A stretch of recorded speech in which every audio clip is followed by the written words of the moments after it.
إن الحمد لله نحمده ونستعينه ونستغفره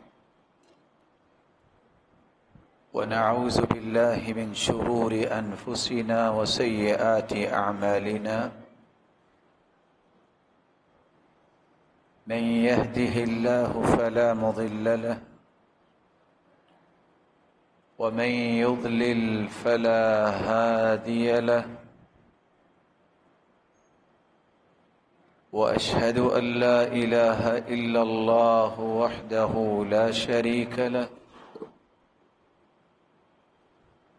وأن محمدًا عبده ورسوله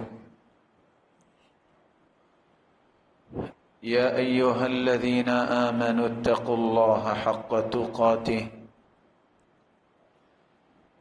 ولا تموتن إلا وأنتم مسلمون يا أيها الناس اتقوا ربكم الذي خلقكم من نفس واحدة وخلق منها زوجها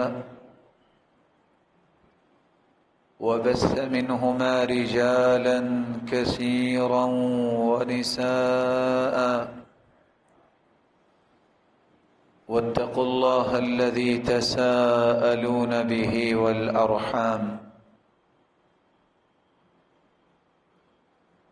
إن الله كان عليكم رقيبا يا أيها الذين آمنوا اتقوا الله حق تقاته ولا تموتن إلا وأنتم مسلمون يا أيها الذين آمنوا اتقوا الله وقولوا قولا سديدا يصلح لكم أعمالكم ويغفر لكم ذنوبكم ومن يطع الله ورسوله فقد فاز فوزا عظيما أما بعد فأعوذ بالله من الشيطان الرجيم ولقد نعلم أنك يضيق صدرك بما يقولون فسبح بحمد ربك وكن من الساجدين واعبد ربك حتى يأتيك اليقين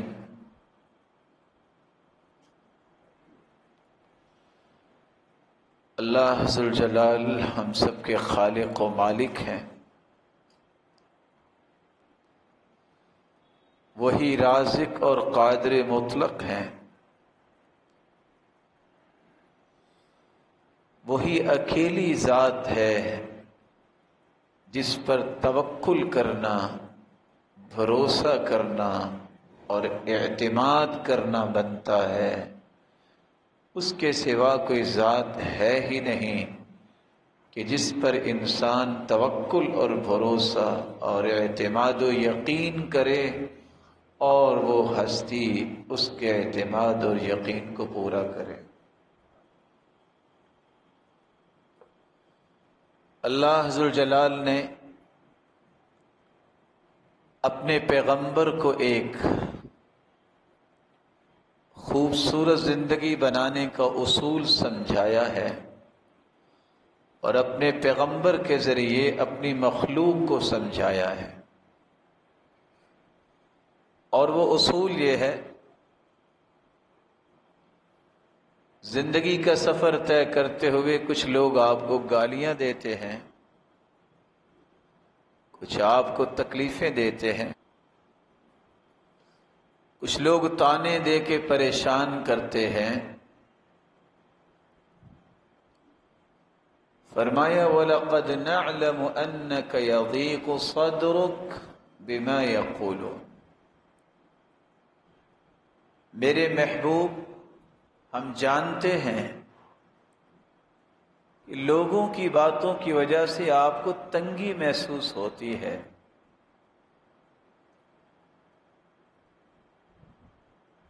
اس تنگی اور پریشانی کی وجہ سے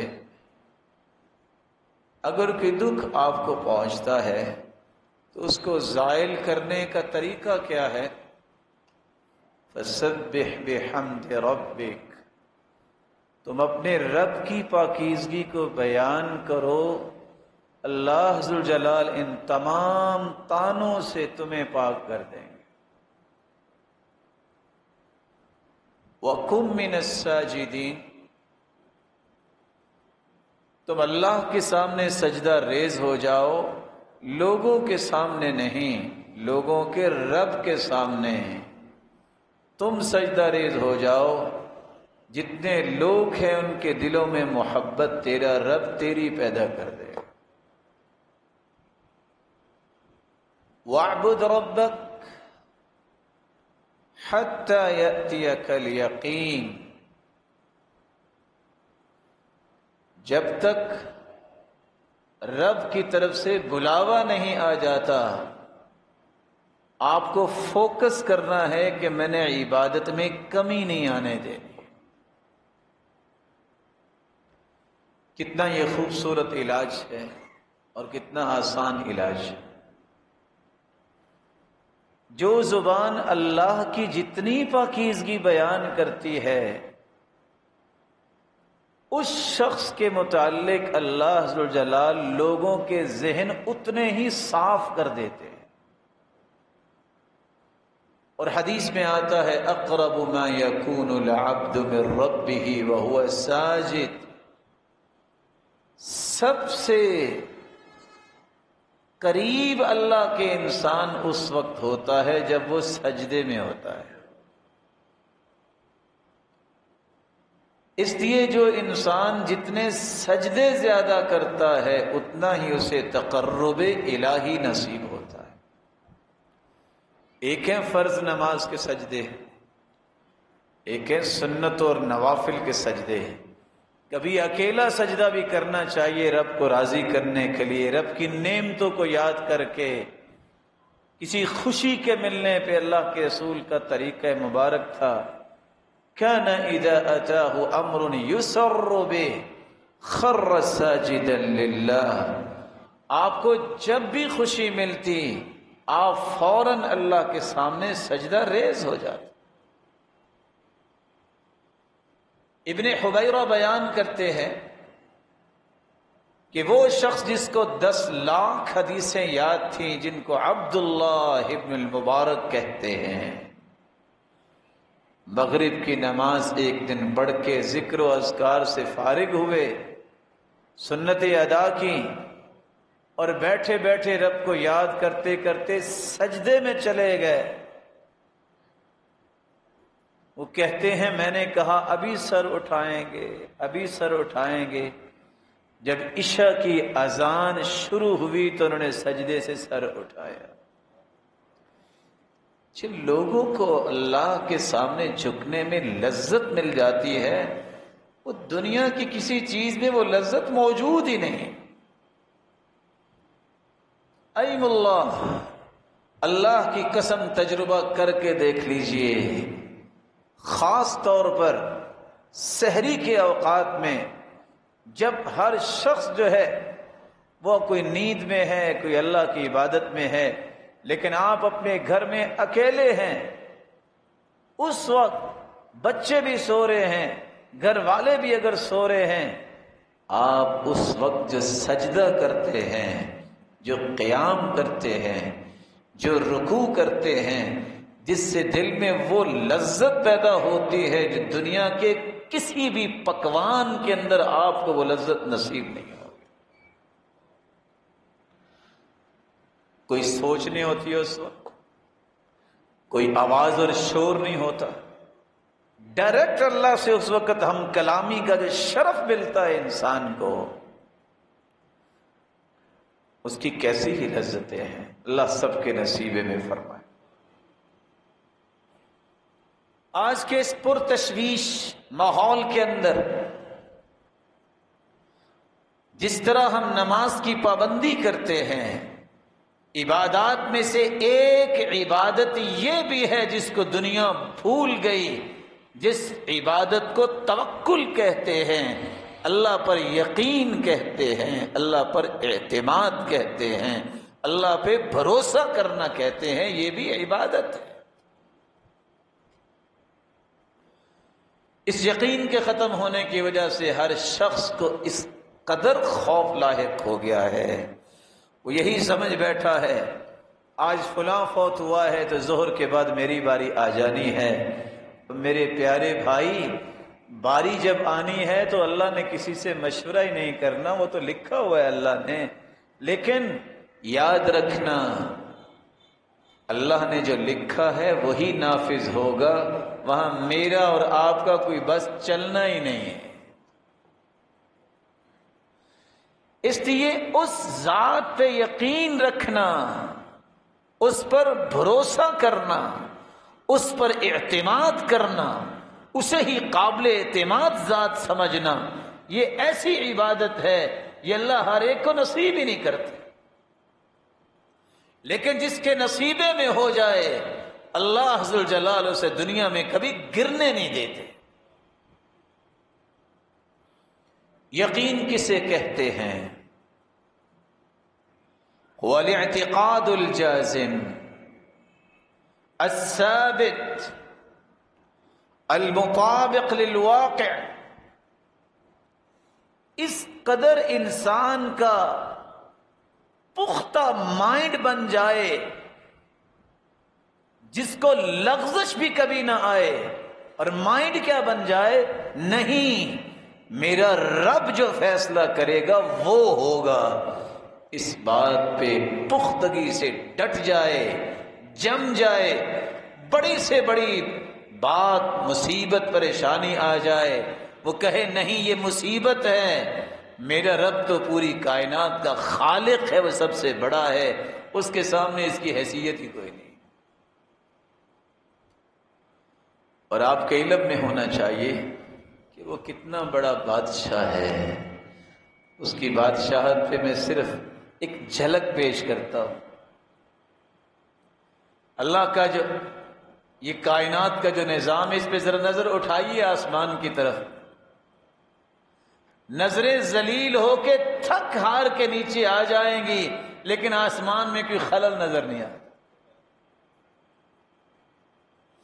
اتنا بڑا آسمان، اتنی بڑی دنیا، جہاں بھی جاؤ اللہ کی مخلوق ہے، اللہ سب کی سنتا ہے، سب کو عطائیں بھی کرتا ہے، اور اللہ کا جو عرش 8 فرشتوں نے اٹھایا ہوا ہے، ایک ایک فرشتہ کتنا بڑا ہوگا، اور ٹریلین فرشتے اللہ نے نور سے پیدا کیے ہوئے ہیں، 4 انگلیاں آسمانوں میں خالی نہیں، کہیں فرشتے رکوع میں ہیں، کہیں قیام میں ہیں، کہیں سجدے میں ہیں، اور 70,000 فرشتے روزانہ اس اللہ کے گھر کا طواف کرتے ہیں جو آسمانوں میں ہے، بیت المعمور۔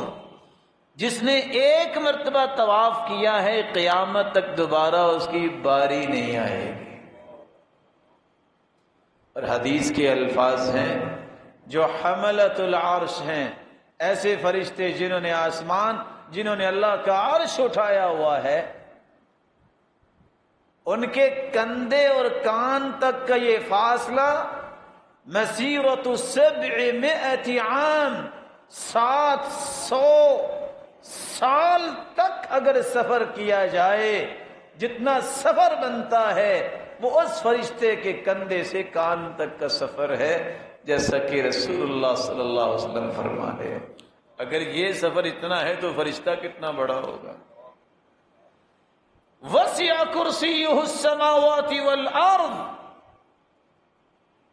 کرسی نے 7 زمینیں، 7 آسمانوں کو گھیرا ہوا ہے، اور کرسی عرش کے مقابلے میں اتنی ہے جیسے راوی کہتے ہیں کل خاتم فی الفلا، کھلے میدان میں اگر ایک انگوٹھی رکھ دی جائے تو عرش کے مقابلے میں کرسی اتنی ہے، اور اس کرسی نے 14 کے 14 طبق جو اپنے گھیرے میں لیے ہوئے ہیں۔ اگر کرسی اور عرش اتنا ہے اور فرشتوں کی بات سنی تو میرا اور تمہارا رب اور خالق کتنا بڑا ہوگا، پھر اس کے انعامات کتنے بڑے ہوں گے۔ جب یہ یقین ہو جائے کہ ہر ناممکن میرے اور آپ کے نزدیک ہے، اللہ ناممکن کو ممکن بنانے والا ہے، کیونکہ ساری بادشاہی تو اسی کے ہاتھ میں ہے، وہ تو اسی کے ہاتھ میں۔ وہ چاہے تو 9 دنوں کے بعد گری ہوئی بلڈنگ میں 9 دنوں کے بعد 1.5 ماہ کا بچہ زندہ نکال کے دکھا دے۔ وہ چاہے تو گرے ہوئے کنویں سے یوسف کو نکال کے تخت پہ بٹھا دے، وہ چاہے تو عیسیٰ کو بغیر باپ کے پیدا کر دے اور زکریا کے سفید بال ہو جائیں تو اس کو پھر بھی بیٹا عطا کر دے، وہ چاہے تو بند کمرے میں بے موسمی پھل مریم کو پیش کروا دے، وہ چاہے تو گرے ہوئے جہاز سے پھر بھی 2 کو بچا دے۔ یہ ساری نشانیاں ہیں، وہ کیا نہیں کر سکتا۔ پھر انسان اس رب پہ یقین نہ کرے۔ 200 250 400 450 مسافر منو سامان سمیت جہاز میں بیٹھتے ہیں، پائلٹ بھی ہوتا ہے، پرو پائلٹ بھی ہوتا ہے، دونوں بسا اوقات خوش گپیوں میں مشغول ہوتے ہیں، بسا اوقات پائلٹ آرام کرنے کے لیے سو جاتا ہے، مسافروں کو کچھ پتہ نہیں ہوتا، دونوں ہی نظر نہیں آ رہے پائلٹ جو پیچھے بیٹھے ہیں، پھر بھی اعتماد کر کے بیٹھے ہیں۔ اس مخلوق پہ اعتماد بندہ کر لیتا ہے، اس رب پہ اعتماد نہیں کرتا کہ اس کے پاس بھی کوئی طاقت ہے کہ نہیں۔ وہ اتنی بڑی آنکھ جو ابراہیم علیہ السلام کے لگائی گئی، جہاں آج بھی جڑی بوٹی نہیں ہوتی، اللہ نے گلشن کیسے بنا دیا؟ کچھ ہوا؟ ادھر اور ادھر دروازے کے محمد مصطفیٰ صلی اللہ علیہ وسلم کے دروازے پہ کھڑے تھے نا کہ آج باہر نکلتے جائیں گے ملیا میٹ کر دیں گے، اپنے پیغمبر کو نکالا اور کھڑے جو تھے صرف یہ فرمایا شاہت الوجوہ، دونوں طرف سے کھڑے یہ کڑیل نوجوان یہ گماشتے اندھے ہو گئے، کوئی دیکھ ہی نہیں سکا۔ اس پہ یقین کرنا ضروری ہے، اس لیے اہل ایمان کا وصف اللہ نے بیان کیا ہے۔ ایمان کی تکمیل یقین کے بغیر ہوتی نہیں ہے۔ ہو بندہ مومن اور اللہ پہ بھروسہ نہ ہو، اس کا ایمان مکمل نہیں ہوتا۔ انما المؤمنون الذين آمنوا بالله ورسوله ثم لم يرتابوا وجاهدوا بأموالهم وأنفسهم في سبيل الله أولئك هم الصادقون۔ سچے مومن ہیں ہی وہ جن کا اللہ پہ یقین بن جاتا ہے، پھر کبھی شک میں مبتلا نہیں ہوتے، کہتے ہیں جو رب نے کہہ دیا نا ہونا وہی ہے۔ ساری دنیا ایک طرف بات کہہ رہی ہو، اللہ کی رسول ایک پر اور اس کے پیغمبر کی بات ایک طرف ہو، سچی بات وہی ہوگی جو اللہ اور اس کے رسول کی۔ قرآن مجید کی جب یہ آیت اتری الف لام میم غلبت الروم فی ادنى الارض وهم من بعد غلبهم سيغلبون فی بضع سنین، رومی ان پہ غلبہ ہو گیا، عیسائی جو ہے وہ بری طرح ان کو ختم کیا گیا۔ جب یہ آیت نازل ہوئی سیدنا ابو بکر صدیق رضی اللہ تعالیٰ عنہ اور امیہ کی بات ہوگی۔ امیہ کافروں میں اپنے آپ کو سردار سمجھتا تھا، لو جی شرط لگ گئے۔ سیدنا ابو بکر اللہ کے رسول سے سن کے گئے تھے کہ ان قریب دوبارہ عیسائیوں کو برتری ملے گی یہودیوں پر، اب جس کے دارالخلافہ کی اینٹ سے اینٹ بجا دی جائے، کوئی قوم 6 سے 9 سال میں کھڑی ہو سکتی ہے؟ اور پھر اس دور کی امیہ نے کہا 10 اونٹنیوں کی شرط لگا لی، سیدنا ابو بکر نے شرط لگا لی، اللہ کے رسول کو آ کے بتایا، کہا ابو بکر بضع سنین، بضع جو ہے یہ 9 کے لفظ پہ بولا جاتا ہے، آپ 6 سال نہیں 9 سال کی شرط لگا لے، خاص 100 اونٹنیوں کی لگا لے۔ کافر ہمیشہ مظاہر کو دیکھتا ہے، نظر یہ آ رہا ہے، لگتا یہ ہے، تخمینہ یہ ہے، ایکسپیریمنٹ ایسے ہوئے ہیں، فلاں کے ایکسپیرینس یہ کہتا ہے، یہ مزاج کافروں کا ہے۔ مومن کہتا ہے اللہ نے فرمایا ہے، محمد مصطفیٰ کی زبان سے نکلا ہے، اس سے بڑی صداقت اللہ نے زمین پہ نازل ہی نہیں کی۔ شرط لگ گئی، 9ویں سال میں اللہ تعالیٰ نے فیصلہ کر دیا، جو فیصلہ تھا، جو قرآن میں اترا تھا، عیسائی دوبارہ آ گئے۔ کون سچا نکلا؟ جس نے اللہ اور اس کے رسول کی بات کو سچا سمجھا۔ یہی یقین ہے کہ دنیا جہان کے تجربات فیل ہو سکتے ہیں، اللہ اور اس کے رسول کی بات کبھی جھوٹی نہیں ہو سکتی۔ اللہ عز و جلال نے اس لیے اپنے پیغمبر کے ذریعے یہ بات سمجھائی تھی۔ عبداللہ بن مسعود بیان کرتے ہیں، الیقین الایمان کلہ، یقین صرف سچے مومن ہونے کی نشانی نہیں، یہ پورا ایمان ہے، یہ پورا ایمان ہے جس کو نصیب ہو جائے۔ اور ابو بکر الوراق کہا کرتے تھے، الیقین ملاک القلب وبہ کمال الایمان، بندے کے دل میں اگر یقین بادشاہ بن جائے تو اس جیسا پختہ ایمان کسی اور کا ہوتا ہی نہیں۔ اس لیے تو اللہ تعالیٰ نے 3 درجے بیان کیے ہیں۔ زبان سے اگر اللہ رسول کو مانے، اس کو مسلمان کہتے ہیں، دل کی اتھا گہرائیوں میں یہ محبت چلی جائے، اسلام کی اس کو ایمان کہتے ہیں۔ اور سب سے خوبصورت ایمان اس کو احسان کہتے ہیں، ایکسیلنس کے درجے پہ جا کے عبادت کرنے والا، زندگی گزارنے والا، اس کو محسن کہتے ہیں، احسانی کیفیت۔ اور اللہ عز و جلال فرماتے ہیں احسان کی کیفیت ان لوگوں میں پیدا ہوتی ہے جن کے اندر یقین آ جاتا ہے۔ هدى ورحمة للمحسنين الذين يقيمون الصلاة ويؤتون الزكاة وهم بالآخرة هم يوقنون۔ یہ قرآن ہدایت کا پیغام ہے، یہ رحمت بنتا ہے ان کے لیے جو احسان کی کیفیت میں زندگی گزارتے ہیں۔ اور ان محسنین کی نشانی ہے، نہ انہوں نے کبھی نماز میں سستی کی ہے، نہ کبھی زکوٰۃ میں منہ بنایا ہے، خوشی سے زکوٰۃ دیتے ہیں، اور ان کا اللہ پہ یقین ہوتا ہے۔ اللہ عز و جلال نے ان کے لیے ایک اور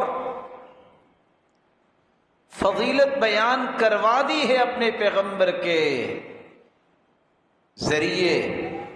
سیدنا ابو ہریرہ روایت کرتے ہیں، افضل الاعمال عند اللہ ایمان لا شک فی، سب سے افضل ایمان اس انسان کا ہے جس کے اندر یقین ہے، اسے کبھی شک نہیں آیا۔ اس سے بڑا ایمان اور افضل ایمان کسی کا ہے ہی نہیں۔ ذنون مصری اس لیے کہا کرتے تھے، جس کو یہ یقین نصیب ہو جاتا ہے اس کی لمبی خواہشیں ختم ہو جاتی ہیں۔ وہ کہتا ہے جب وقت آئے گا میرا رب فیصلہ کر دے گا، کیا اس وقت میرا رب نہیں ہوگا، میں پریشان ہو رہا ہوں۔ لمبی امید جب وہ ختم کرتا ہے تو انسان کو اللہ زاہد بنا دیتے ہیں۔ زہد آ جاتا ہے تو اللہ اس کی زبان پہ حکمت و دانائی کو جاری کر دیتے۔ حکمت و دانائی جب آ جاتی ہے تو اس کی آخرت پہ نظر ہوتی ہے، نتائج پہ نظر ہوتی ہے، اس کے اعمال خود بخود درست ہو جاتے ہیں۔ رسول اللہ صلی اللہ علیہ وآلہ وسلم پر قرآن نازل ہوا۔ آج دنیا میں وہی لوگ ایمان میں لیڈر ہے، ایمانی لیڈرشپ نصیب ہی ان کو ہوتی ہے جن کے اندر دو وصف آتے ہیں، برداشت اور یقین۔ جس بندے کے اندر برداشت کا مادہ نہیں ہے اور اللہ کی ذات پہ یقین نہیں ہے، وہ کبھی لیڈر نہیں بن سکتا۔ اور اسی بات کو قرآن نے بیان کیا ہے، وَجَعَلْنَا مِنْهُمْ أَئِمَّةً يَهْدُونَ بِأَمْرِنَا لَمَّا صَبَرُوا وَكَانُوا بِآيَاتِنَا يُوقِنُونَ۔ ہم نے انہیں قوم کے مقتدا بنایا، لوگوں کو پیروکار بنایا، تو ان لوگوں کا جن کے اندر دو وصف تھے، اللہ کی ذات پہ یقین اور برداشت کرنا ان کو آ گیا، اللہ نے انہیں لیڈرشپ کے لیے چن لیا۔ عبداللہ ابن عمرو ابن عاص رضی اللہ تعالی عنہ سے روایت ہے، جامع الترمذی کی روایت ہے 3479، دعا جلدی قبول ہوتی اس کی ہے جس کو جتنا یقین زیادہ ہے اتنی جلدی قبول ہوتی۔ ہم جیسے بادشاہ لوگ بیچارے سوچتے رہ جاتے ہیں پتہ نہیں قبول ہوگی کہ نہیں ہوگی، جب اللہ پہ اعتماد ہی اتنا کو ہے تو قبول کیسے ہوگی؟ ادعوا اللہ وانتم موقنون بالاجابہ، اللہ سے دعا ایسے کرو کہ یہ قبول ہوگی، یقین کر کے کرو کہ یہ قبول ہوگی، ضائع نہیں ہوگی، اللہ قبول کر لیتے ہیں۔ یعنی کیسے وہ دعا کرتے تھے لوگ جن کی فوراً قبول ہو جاتی؟ یقین تھا۔ یقین کیا تھا؟ میرا رب سے تعلق ہے، میں اس کا بندہ ہوں، میں اس کی بات ماننے والا ہوں، عبادت کرنے والا ہوں۔ اللہ تو اپنے بندوں سے پیار ہی بہت کرتے ہیں۔ ایک مرتبہ اللہ کے سامنے باوضو ہو کے بیٹھ کے ہاتھ اٹھا کے تو دیکھو، اللہ کبھی ہاتھوں کو خالی واپس لوٹاتا ہی نہیں ہے، یہ وعدہ ہے اس کا۔ کچھ لوگ کہتے ہیں نہیں نہیں فلاں کی تو اللہ موڑتا نہیں اور ہماری سنتا نہیں ہے، یہ سب شیطان کے بس سے ہے انسان کے دل میں، اللہ کسی کی بھی نہیں موڑتا، یہ اللہ کا وعدہ ہے۔ بات سمجھانے کے لیے برا کوئی شیطان سے بھی برا ہے؟ کوئی ہے دنیا میں شیطان سے بھی برا؟ کوئی بندہ نہیں۔ اللہ نے تو شیطان کی بھی نہیں موڑی۔ شیطان نے کہا تھا نا ربی انظرنی الی یوم یبعثون، اللہ جنت سے تو محروم کر دیا، قیامت تک مجھے مہلت دے دے۔ اللہ نے مہلت دے دی، اس کی بھی سن لی ہے، تو شیطان سے بھی کوئی برا ہے؟ اگر شیطان کی اللہ نے نہیں موڑی تو میرے بھائی جو رحمان کے سامنے سجدہ ریز ہونے والا ہے، اللہ اس کو کیسے موڑے گا؟ اس پہ یقین کیجئے، اس یقین کو ختم نہ کیجئے۔ اللہ عز و جلال کے پیارے پیغمبر نے فرمایا، سیدنا معاذ روایت کرتے ہیں، سلسلہ صحیحہ کی روایت ہے 2278، ما من نفس تموت وهي تشهد ان لا اله الا الله یرجع ذلك الى قلب موقن، جو بندہ یقین کے ساتھ مرتے وقت یہ پڑھ لیتا ہے لا الہ الا اللہ، یقین کے ساتھ، یہ یقین اسے فائدہ کیا دے گا؟ ادھر آنکھیں بند ہوں گی، سارے گناہ بھی معاف اور جنتی مہمان بن جائے گا۔ یقین کی شان ہے۔ اور قبر کے اندر بھی یقین ہی کام آئے گا۔ حدیث کے الفاظ صحیح بخاری کی روایت ہے 86، وہاں دو لوگوں کا تذکرہ ہے، ایک اما المؤمن او الموقن، یقین کرنے والا اور سچا ایمان رکھنے والا. اور اسی طرح کی روایت سنن ابن ماجہ میں ہے 4268. یقین کرنے والے سے جب سوال کیا جائے گا اچھا بتاؤ تیرا ایمان کیسا تھا، تیرا دین کیا تھا، کہے گا اسلام.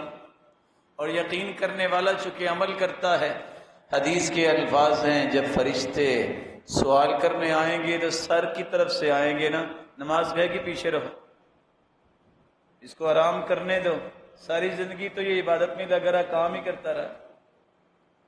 دائیں طرف سے آنے لگے گے زکوٰۃ آ جائے گی، پیچھے رہو، اس کو سوال نہ کرنا.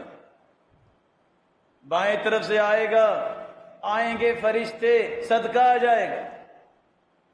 پاؤں کی طرف سے آنے لگیں گے نیکیاں، وہ آ جائیں گی، پیچھے رہو. پھر اللہ کے حکم سے بھی اللہ نے ہمیں بھجوایا ہے.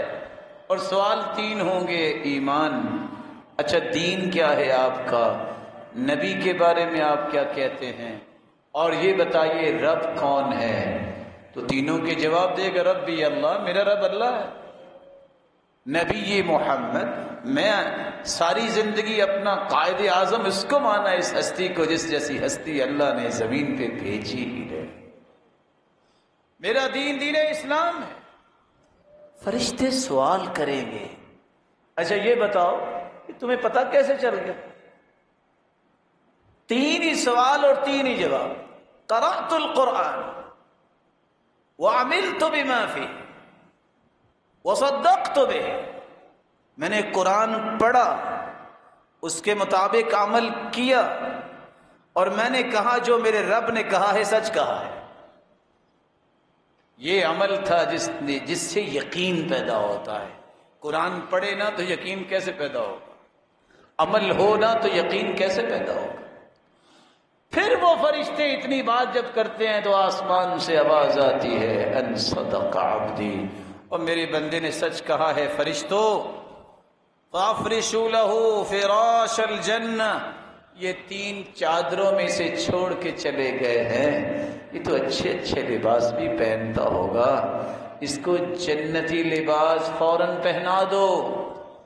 وَأَفْرِشُوا لَهُ فِرَاشَ الْجَنَّةِ، یہ زمین پہ لٹا کے اس کو چلے گئے، کیونکہ سنت یہ ہے کہ زمین پہ لٹائے، نیچے کوئی مسلح کوئی چیز نہیں بچھانی چاہیے. میڈیکلی بھی آج ڈاکٹرز کہتے ہیں اگر نیچے کو چیز بچھائے تو جسم گل جاتا ہے. منہا خلقناکم وفیہا نعیدکم، مٹی سے انسان پیدا ہوا ہے، اس کو مٹی پہ لٹانا چاہیے. پھر حفاظت اللہ کرتے ہیں جو نیک لوگ ہوتے ہیں. انبیاء کے بارے میں حدیث کہتی ہے ان اللہ حرم علی الارض ان تأکل اجساد الانبیاء، اللہ نے زمین پر حرام قرار دے دیا ہے وہ انبیاء کے جسموں کا نقصان نہیں کر سکتے. اور نیک لوگوں کی بھی اللہ حفاظت فرماتے. یہ چھوٹی سی قبر میں بند کوٹری میں چھوڑ کے چلے گئے.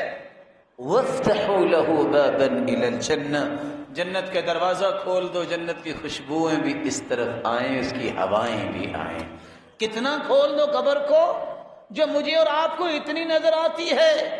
مد بصری، جہاں تک انسان کی نظر جاتی ہے اللہ اس یقین کرنے والے کی قبر کو کھول دیتے. آگے حدیث کے الفاظ ہیں وَأَمَّا الْمُنَافِقُ أَوِ الْمُرْتَابُ، جو شک کرنے والا ہے اللہ کے وعدے اور دین اور رسول اور قرآن اور آخرت کے بارے میں، ایسا شک کرنے والا منافق، اس سے بھی 3 سوال ہوتے ہیں، جواب ہی نہیں دے پاتا. اور فرشتے خود کہتے ہیں لا دریت ولا تلیت، نہ تو نے قرآن پڑھا نہ سمجھا، تجھے جواب کیسے آنے تھے. آواز آتی ہے ان کذب عبدی، یہ جھوٹ بول رہا ہے، اس نے سنا تھا زندگی میں رب کون ہے، رسول کون ہے، دین کیا ہے. اس کو 3 چادروں میں تو چھوڑ گئے، یہ اس کے بھی لائق نہیں ہے. البسوہ لباس النار، جہنم کی آگ کا لباس اسے پہنا دو. وَأَفْرِشُوا لَهُ فِرَاشَ النَّارِ، زمین ٹھنڈی ہے، اس سے تو سکون ملتا ہے، اس کے نیچے جہنم کے انگارے بچھا دو، یہ اس لائق نہیں ہے کہ اس کو ٹھنڈی زمین پہ لٹایا جائے۔ فَيُضَيَّقُ عَلَيْهِ قَبْرُهُ، اور اس کی قبر کو بھی اس طرح ملا دیا جاتا ہے، کس طرح تنگ کر دی جاتی ہے، حتی تختلف اضلاعه، اس کی ہڈیاں ایک دوسرے کے اندر چلی جاتی۔ اللہ عز و جلال ہمیں محفوظ فرمائے اور اپنی ذات پہ یقین نصیب فرمائے۔ رسول اللہ صلی اللہ علیہ وسلم نے فرمایا، یہ صحیح بخاری کی روایت ہے 6306، یقین اگر ہو جائے نا تو 24 گھنٹے زمین پہ چلنے والا انسان جب بھی گرے گا موت آئے گی جنت میں جائے گا۔ 24 گھنٹے کی ضمانت ملتی ہے یقین کی وجہ سے۔ ضمانت کیسی ہے اور کیا ہے؟ صحیح بخاری کی روایت ہے، جو بندہ یقین کر کے یہ کلمات صبح پڑھ لے۔ کون سے کلمات؟ جس کو سید الاستغفار کہتے ہیں۔ اللہم انت ربی لا الہ الا انت خلقتنی وانا عبدک وانا علی عہدک ووعدک ما استطعت اعوذ بک من شر ما صنعت ابوء لک بنعمتک علی وابوء بذنبی فاغفر لی فإنه لا يغفر الذنوب الا انت۔ اتنے کلمات یقین کر کے کوئی پڑھ لے صبح، فمات قبل ان یمسی، شام ہونے سے پہلے پہلے موت آ جائے، وہو من اہل الجنہ، یہ جنتی ہوگا۔ شام کو پڑھ لے، فمات قبل ان یصبح، صبح ہونے سے پہلے فوت ہو جائے، فہو من اہل الجنہ، یہ جنتی ہے۔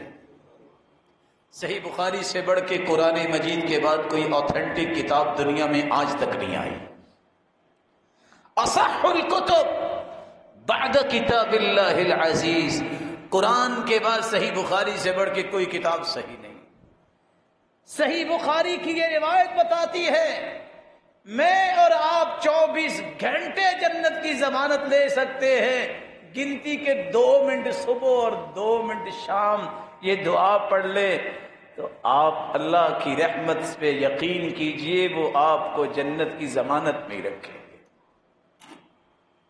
یقین، اس کی نشانی کیا ہے؟ کیسے پتہ چلے گا کہ یقین آ گیا ہے؟ قلت مخالطۃ الناس فی العشرہ، فیروز آبادی کہتے ہیں جس کو اللہ پہ یقین ہو جاتا ہے وہ پھر لوگوں کے ساتھ مخالطت کثرت سے نہیں کرتا کہ یہ بیلی بنے گا تو میرا کام ہوگا، اس سے تعلق بنے گا تو کام ہوگا، کہتا ہے کام اس نے کرنا ہے، اس کو پھر اس کی ہی پرواہ رہتی ہے، کسی کی پرواہ نہیں رہتی۔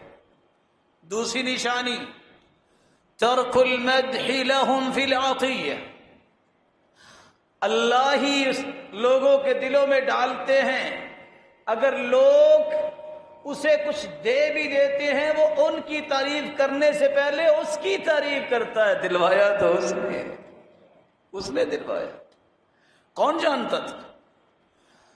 تیسری نشانی التنزہ عن ذمہم عند المنع، اگر دنیا کے اندر کوئی اس سے اچھا سلوک نہیں کرتا تو ان کی مذمت نہیں کرتا، کہتا ہے اللہ کو منظور نہیں ہوگا، اس کی کیا ہے، اس کو میں نے کچھ نہیں کہنا، معاف کر دے۔ چوتھی نشانی ہر چیز میں، ہر کام میں اور ہر حال میں اور ہر وقت وہ اپنی تمام تمناؤں اور دعاؤں کا رخ کس طرف کرتا ہے؟ اللہ کی طرف۔ یہ یقین کی نشانی ہے۔ اللہ ہم سب کے اندر یہ نشانیاں پیدا فرمائے۔ کون سے لوگ ہیں جو کہہ سکتے ہیں کہ میرے اندر یقین ہے؟ ان کے کچھ اوصاف بیان کیے گئے ہیں۔ پہلا وصف یہ ہے کہ یقین کرنے والوں کا اللہ ذوالجلال کی قضاء و قدر پر ایمان ہوتا ہے۔ قضاء و قدر کا مطلب اللہ کے فیصلوں پر، اللہ کے اندازوں پر ایمان ہوتا ہے، یہ یقین کرنے والوں کی پہلی صفت ہے۔ فیصلہ ہوا، بیماری آئی اور بغیر بیماری کے بھی فوت ہو گیا، یقین کرنے والے کیا کہتے ہیں؟ یہ اللہ کا فیصلہ ہے۔ 1,24,000 پیغمبر بھی اللہ کے پاس چلے گئے، 1,44,000 صحابہ بھی اللہ کے پاس چلے گئے اور اپنے وقت پہ گئے۔ اگر کسی کو اللہ بلا لیتا ہے، یہ اس کا فیصلہ ہے۔ اور اگر یہ کہے ابھی تو چھوٹے بچے ہیں کیا بنے گا، یہ یقین والوں کی باتیں نہیں ہیں۔ چھوٹے بچے جو ہیں ان کو کون پالتا ہے؟ تجھے کس نے پالا ہے؟ یاد کرو تمہیں کس نے پالا ہے؟ وہ تو اتنا محبت کرنے والا ہے۔ یہ میری اور آپ کی سوچ ہے کہ کیا بنے گا۔ اللہ ذو الجلال کا نیک بندہ وَكَانَ أَبُوهُمَا صَالِحًا، نیک آدمی جب فوت ہو گیا، خزانہ دیوار کے نیچے چھپایا تھا، دیوار گر گئی، 2 یتیم بچے تھے، حفاظت کون کرنے والا ہے؟ اللہ نے 2 پیغمبروں کی ڈیوٹی لگائی کہ جاؤ جا کے دیوار بناؤ، میرے نیک بندے کی اولاد کا فیوچر کہیں ضائع نہ ہو جائے۔ نبیوں کو لگا دیا، لیکن یقین شرط، یقین شرط۔ جب ایک شخص سے کہا کہ کوئی نصیحت کرو، کہا نصیحت وہ کروں جو سنی ہوئی ہے کہ دیکھی ہوئی ہے؟ کہتے ہیں جو دیکھی ہوئی ہے وہ نصیحت کرو۔ کہتے ہیں دیکھا میں نے یہ ہے، عمر بن عبدالعزیز جب فوت ہوئے تو اس کی وراثت میں 18 دینار تھے۔ کتنے؟ کفن دفن اور قبر میں خرچ ہو کے باقی بچے 11۔ کتنے؟ بیٹے بھی 11 تھے۔ ایک دینار بیٹوں کو ملا۔ کتنی وراثت ملی؟ 1 دینار۔ اس سے پہلے جو ایک شخص تھا اس کے بھی 11 بیٹے تھے، ہر بیٹے کو 1,00,000 دینار ملا وراثت میں۔ کہتا میں نے دیکھا جن کو لاکھ دینار ملا تھا انہوں نے حلال و حرام کی تمیز نہیں کی، ملا ان کو وراثت میں لاکھ دینار، لیکن وہ بازاروں میں کشکول لے کے مانگتے پھرتے دیکھے ہیں۔ اور عمر بن عبدالعزیز کے 11 بیٹے 1 دینار ان کو وراثت میں ملا، لیکن حلال تھا۔ وہ 100 گھوڑا آج بھی اللہ کی راہ میں پیش کرتے نظر آ رہے ہیں۔ یقین کی بات ہے، یہ یقین ہر مسلمان کے اندر پیدا ہونا چاہیے، اور اس کی پہلی صفت یہ ہے جو اللہ کا فیصلہ ہے اس کو خوشی سے تسلیم کرے۔ اللہ نے جو اندازہ لگایا ہے کہ اس بندے کو اتنا دینا ہے، اچھلو نہیں، مچلو نہیں، یہ کہو یہ اللہ نے دیا ہے، شاید میں اس کے بھی لائق تھا کہ نہیں لائق تھا۔ جب میں یہ کہتا نا مجھے یہ کیوں نہیں ملا، میں اللہ کے فیصلوں پہ اعتراض کرتا ہوں۔ اگر تیری قسمت میں اللہ نے رکھا ہوتا دنیا کی کوئی طاقت رکاوٹ بن سکتی تھی؟ ذرا سوچو تو صحیح۔ جب کوئی رکاوٹ بننے کی اہلیت ہی نہیں رکھتا دنیا میں، تو پھر اللہ کا فیصلہ جب تک نہیں ہوگا اس وقت تک وہ چیز تمہیں ملے گی نہیں۔ عمر بن خطاب رضی اللہ تعالیٰ عنہ کہتے تھے ساری دنیا کو پیغام دے دو، 2 آیتیں جس کو سمجھ آ جائیں زندگی کے آخری سانس تک کبھی ڈپریشن کا شکار نہیں ہوگا۔ 2 آیتیں صرف؟ کہا کون سی آیتیں؟ کہتے قد جعل اللہ لکل شیء قدرا، اللہ نے ہر چیز کا ایک اندازہ لگایا ہے، اتنا ہی ملنا ہے، اس سے زیادہ نہیں ملنا۔ لڑائی، پریشانی، ڈپریشن، ٹینشن کیوں ہوتی ہے؟ نہیں مجھے زیادہ چاہیے۔ اللہ کو زیادہ پتا ہے کہ آپ کو زیادہ پتا ہے کہ آپ کو کتنا چاہیے؟ اللہ کو زیادہ پتا ہے۔ دوسری آیت، اللہ نے ہر چیز کا ایک وقت مقرر کیا، اس سے پہلے نہیں ملے۔ آپ کا کیا خیال ہے 5ویں جماعت کا رزلٹ سے پہلے آپ کا 10ویں جماعت کا رزلٹ آ جائے گا؟ جس بندے کو لکھنا نہیں آتا وہ اخباری رپورٹر بن سکتا ہے؟ نہیں بن سکتا۔ ایک وقت ہے، اس وقت سے پہلے نہیں ملے گا، یہ یقین کر لیجئے۔ جب یہ یقین آ جائے پھر پریشانی نہیں ہوتی، پھر کہنا یہ چاہیے جب وقت آئے گا اللہ ضرور دے گا۔ وہ زیادہ جانتا ہے کہ میری کیا ضرورت ہے، وہ زیادہ جانتا ہے۔ دوسری صرف اہل یقین وہ ہوتے ہیں جس کے بارے میں قرآن مجید نے بھی بیان کیا اور سلف صالحین نے بھی بیان کیا کہ اہل یقین اللہ رب العزت کے سوا کسی کو کائنات میں تصرف کرنے کے لائق سمجھتے ہی نہیں۔ حسن بصری سے کسی نے پوچھا آپ بھی انسان ہو، کھانا کھاتے ہو، آپ پہ کبھی پریشانی کے آثار نظر نہیں آئے؟ لوگ تو گھائل ہو جاتے ہیں۔ کہتے ہیں میں کیوں پریشان ہوں؟ علمت بأن رزقی لن یأخذہ غیری فاطمئن قلبی لہ، مجھے تو یقین ہے شاید لوگوں کو نہیں ہوگا، جو میرا رزق ہے وہ میں نہیں کھانا ہے، دنیا کی کوئی طاقت ایک لقمہ مجھ سے نہیں چھین سکتی، میں مطمئن رہتا ہوں، کیوں پریشان ہوں؟ میرے رب نے لکھا ہے، میرے رب نے مجھے دینا ہے، ایک لقمہ بھی کوئی نہیں لے سکے گا۔ وعلمت بأن عملی لن یقوم به غیری فاشتغلت بہ، جو میرا کام ہے وہ میں نہیں کرنا ہے، اس لیے میں کبھی پریشان نہیں ہوتا، اپنے کام پہ لگا رہتا ہوں، لوگوں پہ میں توجہ نہیں رکھتا لوگ کیا کر رہے ہیں، ان کی اعمال ان کے ساتھ، میں اپنی ذمہ داریوں کو پورا کرتا ہوں، عبادت کو، دیگر جو شرعی کام ہے میں ان کو پورا کرنے میں لگا رہتا ہوں۔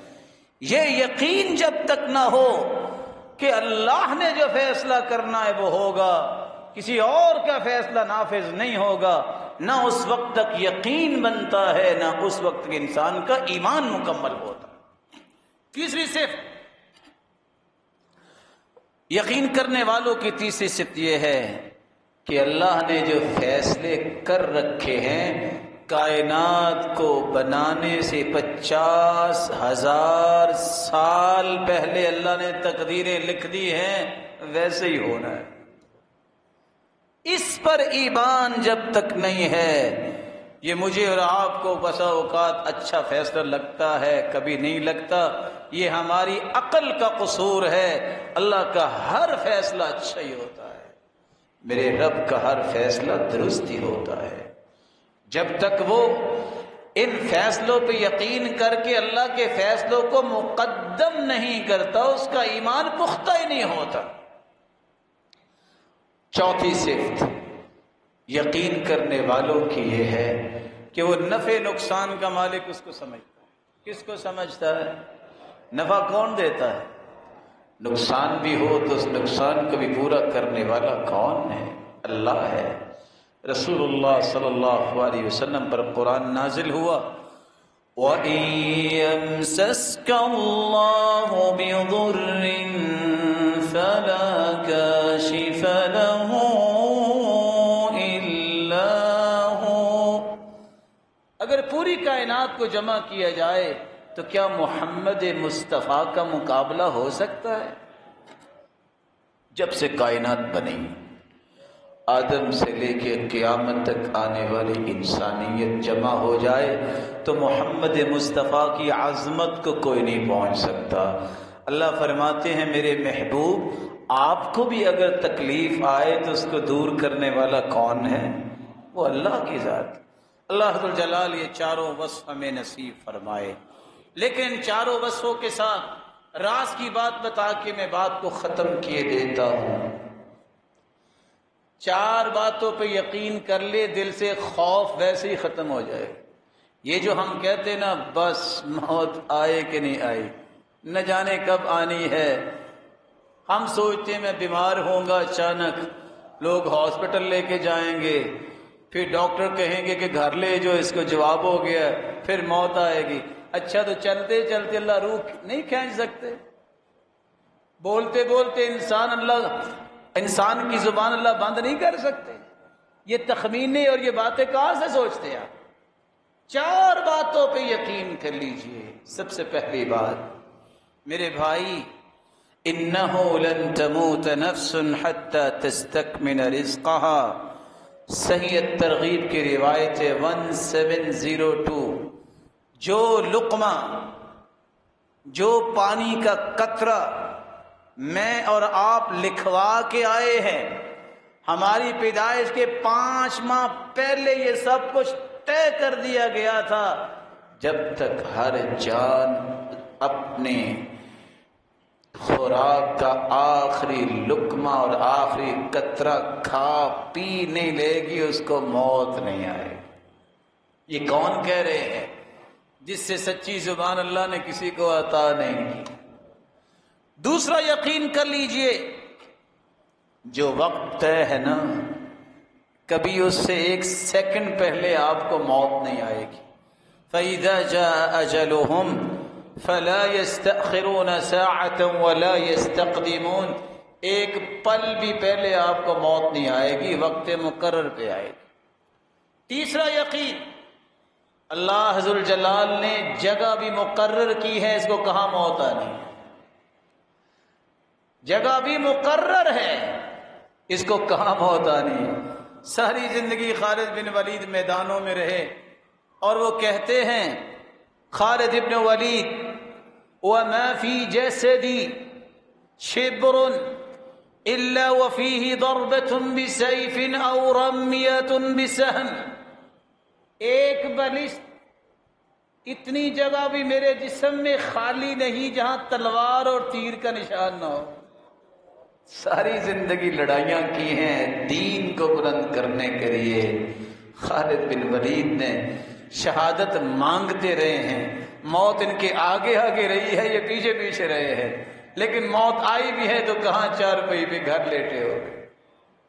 اور ساتھ وہ کہا کرتے تھے، جاؤ میرا پیغام دے دو، وَلَا نَامَتْ عُيُونُ الْجُبَنَا، اور بزدلوں کو نیند نہیں آتی، ان کو میرا پیغام پہنچا دو۔ میں نے ساری زندگی اللہ کے دین کی بلندی کے لڑائیاں کی ہے، آج گھر لیٹے مجھے موت آ رہی ہے۔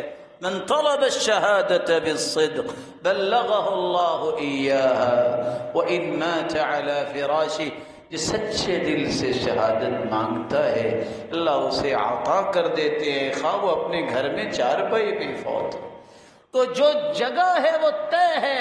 حدیث میں آتا ہے اللہ ذوالجلال نے جہاں اس کو موت دینی ہوتی ہے وہاں اس کی کوئی ضرورت رکھ دیتے۔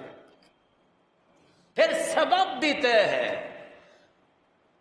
اس کو ہچکی آئے گی فوت ہوگا، یہ بیٹھا بیٹھا اچانک فوت ہوگا، یہ سویا سویا اٹھے گا نہیں، اس کو بیماری ہوگی، اس کو کچھ بھی نہیں ہوگا، سبب بھی طے ہے۔